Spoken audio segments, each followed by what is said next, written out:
Yan guys, tatay-tay po si ate.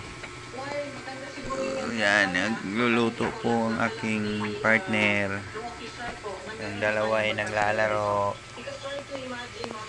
Yan po. Yan, masipag po yan. Gagawa po siya ng basahan para ibenta. At pambili po namin ng ulam. Si mama po niya ang tagatahi para po mabenta. At yan si Nasir naglalaro at si Kuya. Ayan.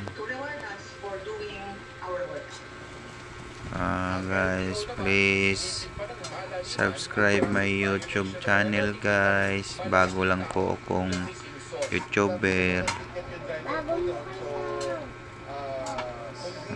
Maraming salamat po. Thank you for watching mga idol.